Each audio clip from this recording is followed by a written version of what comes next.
This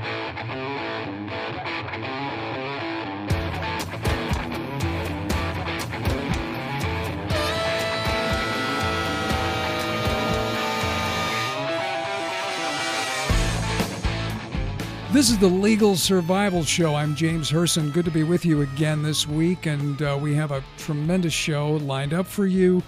We're going to get into some of the latest news on the legal front in our What's Happening Out There segment. We're going to have an alert, a 3D alert to protect your family and your property and to help you make those decisions in your life. I mean, we bring the law to your everyday life. And that's what we hope to do each and every week on this show. This is, by the way, a public service on behalf of the nonprofit organization, the Justice and Freedom Fund.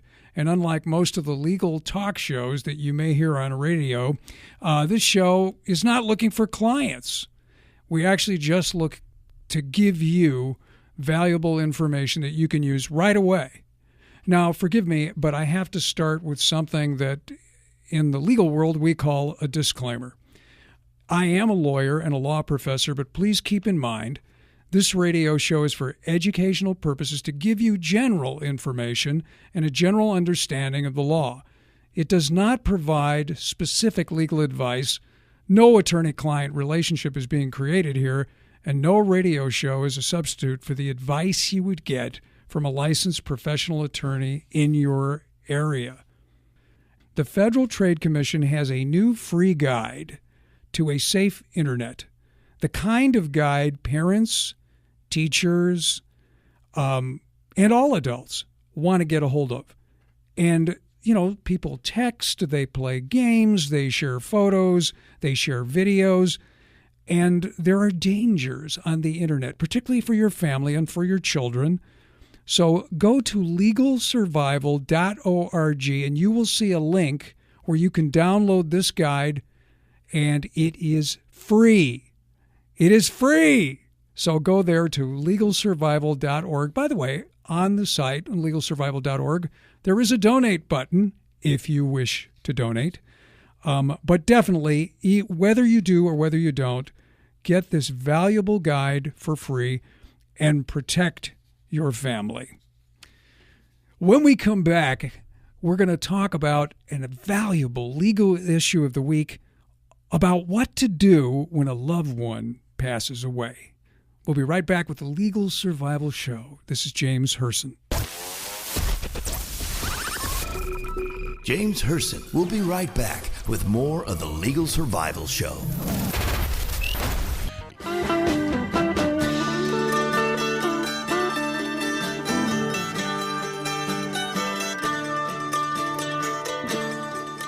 Now, if you have a loved one pass away, and this is always going to happen to all of us, you have an important legal issue to deal with.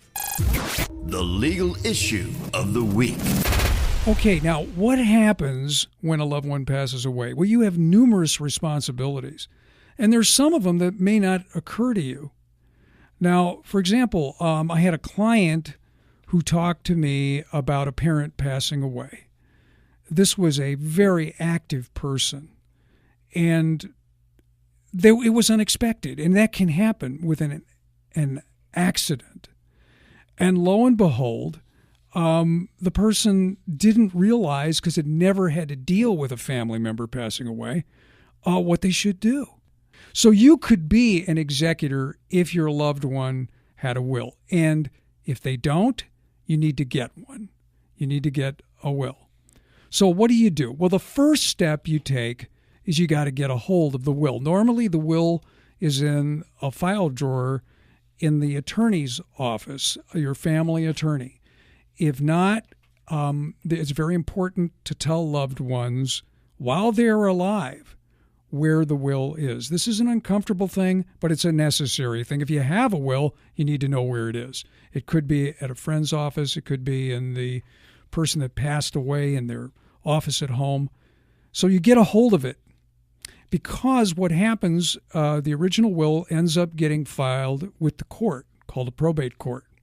Second thing you have to do is obtain a death certificate, which by law is automatically created wherever the physician, either at the hospital or at the house or somewhere, signed a death certificate which says the cause of death. You'll need 15 to 25 copies of this document, and it's very easy and routine to get that. And most, actually, funeral homes will get death certificates for you. And here's something important. Make sure the mail is forwarded right away. You go to the post office, fill out a form, make sure the mail is forwarded to the executor if they're at a different address. Then order credit reports so you can find out which accounts are open, whether there are outstanding debts, and if there's a probate, this is going to be helpful for the lawyer. If the person is getting Social Security or disability, you have to notify the Social Security Administration. Get a hold of the person, the loved one who passed away, of their checkbook, because that's an important source of information. It shows payments made. It may show payments made on insurance policies, for example, and then you can find out what those policies are. Now you have to find bank statements. You have to find investment statements. And then, of course, there may be services that have to be canceled. Like, for example, if they had a cell phone, if they had a home phone, and which is no longer being used, cable, internet fees. In the modern world, there are lots of services that may have to be canceled. To avoid fraud, you want to cancel any credit cards that are open, and you'll be able to see that from the credit report. And lastly, you're going to have to identify what the will states. Who are the heirs? Where is the property going to? Where are they located? You need to know the names and addresses of those people and consult with your family lawyer. You have all this information. Believe me, the lawyer will be impressed because you listened to the legal issue of the week. Hey, when we come back, we're going to be speaking on the legal survival expert line with Dr. Elena George, who's going to tell us some things perhaps we didn't know about healthcare, particularly the Affordable Care Act. So stay tuned to the Legal Survival Show. This is James Hirsen. We'll be right back. Don't forget to visit LegalSurvival.org. James Hirsen will be back in a moment. Stay tuned.